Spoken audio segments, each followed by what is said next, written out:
Ndashaka kubona abafana ba Rayon Sport bazamura imitima ndetse n'imiburo myinshi cyane muri comment bavuga ati Rayon turagukunda cyane gikundiro yacu.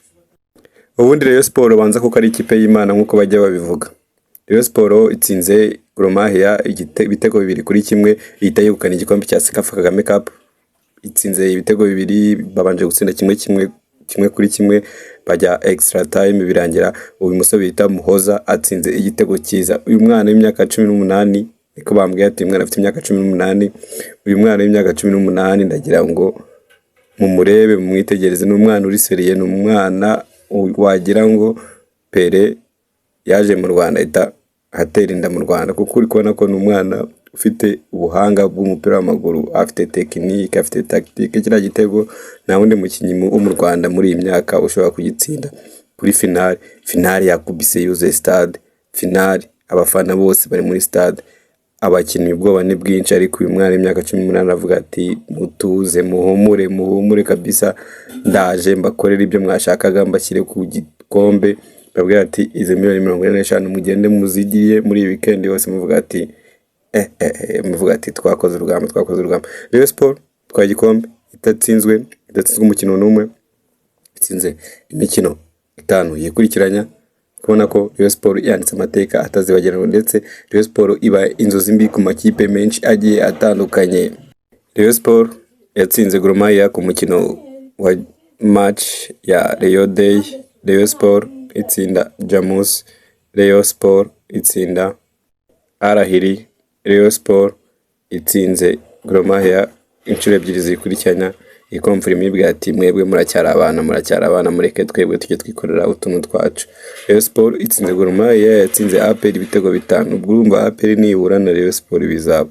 APR nibura na Rayon Sport izayikubita ibitego 7. APR yatangiye kugira ubwo biri kuvuga ati ibintu ntago bibaho, ibintu turi kubona ntago bibaho, biragoye ko ikipe tuzahura nayo muri championnat.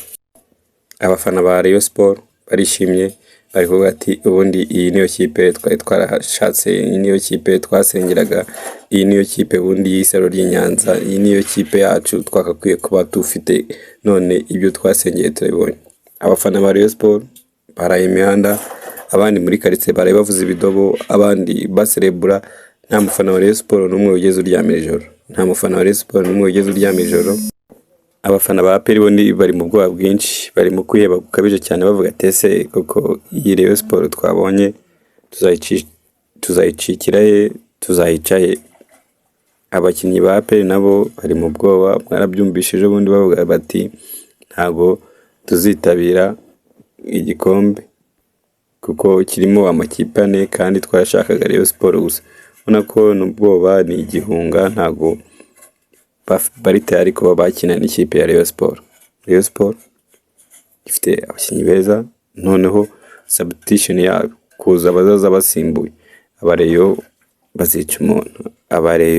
bazica umuntu, hano yabaze ikipe iri gukubita stade nkuru y'u Rwanda ikayuzuza. Ibi byabaye amateka muri Sekafa Kagame Cup.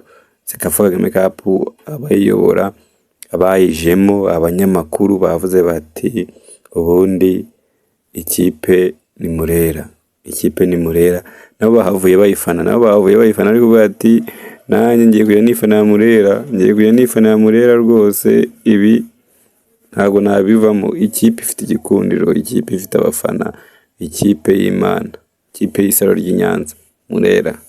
Niba nawe ukunda Murera andika muri comment ati Murera aduhaye ibyishimo.